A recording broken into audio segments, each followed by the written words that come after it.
من مور ما شفنا ديك المقدمه المتواضعه الصغيره ديالي اللي كنتمنى تكون عجباتكم. اذا اول فيديو غادي نبداو به اخوتي خواتاتي هو العلاقه ديالك بالخالق. وانا عارف ان بزاف منكم ما غاديش يعطي اهميه لهذا الموضوع، فراه الا كنتي مهتم بهذا الكورس وكنتي باغي تنجح فراه خاصك تعطي اهميه لجميع المواضيع اللي غادي نتطرقوا لها. فراه بغينا ولا كرهنا في هذه الحياه ما يمكنش نوصلوا لشي حاجه بلا ما تكون علاقتنا مع الله مزيانه. فراه انت خويا ولا اختي خاصك تضرب عصفورين بحجر واحد، بمعنى خاصك تخدم على الدنيا والاخره، ماشي غير الدنيا بوحدها. فكون كانت غير الدنيا بوحدها فراه حتى حنا كون مشينا للصف ديال التافهين ونخدموا على محتوى تافه، وها حنا خدامين على راسنا ودايرين لاباس. ولكن لا، فراه هنا غادي تخسر اهم حاجه اللي هي الجنه، وهذا هو اهم نجاح خاصك تكون كتفكر فيه.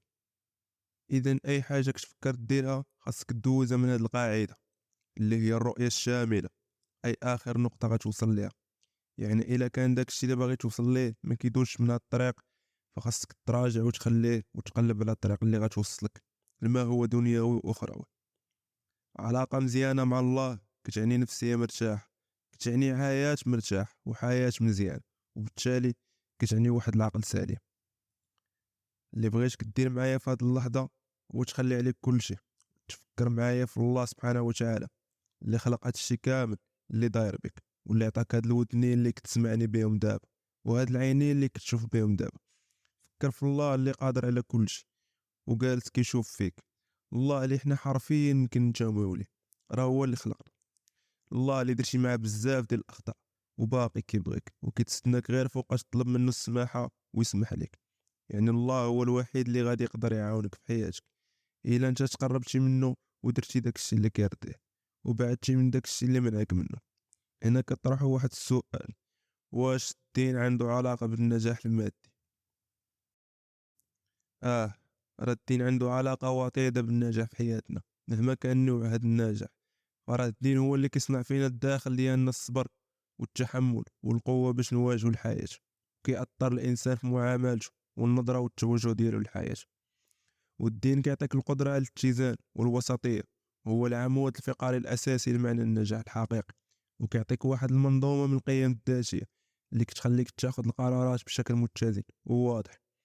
اذا اول حاجه خصك تخدم عليها هي تطور العلاقه ديالك مع الله سبحانه وتعالى وتوكل عليه في الصغيره والكبيره مع الاخذ بالاسباب، ويكون عندك اليقين بانك انت مجرد وسيله باش توصل لداك الشيء اللي باغي، وان الله هو القادر على كل شيء.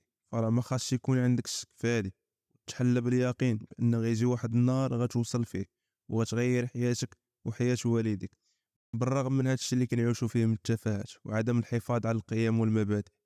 وتاكد باللي غيجي واحد النهار اللي حتى انت غتصوفي راسك وعائلتك. اذا فراه فعلا كل واحد منا كيحتاج لواحد اتزان داخلي من اجل النجاح الطويل المدى. الفيديو الثاني من الكورس غيكون على كيفاش خاصني نحط اهداف واضحه وذكيه، حتى هو غادي نحطو لكم، تسناو لا فيديو. وإلا عجبكم هذا المحتوى اللي انا خدام فيه ما تنساوش تدعمونا بواحد الطريقه اللي زوينه، هي غدير لايك وتبارطاجي الفيديو وتخلي شي كومونتير زوين في حالك. شكرا.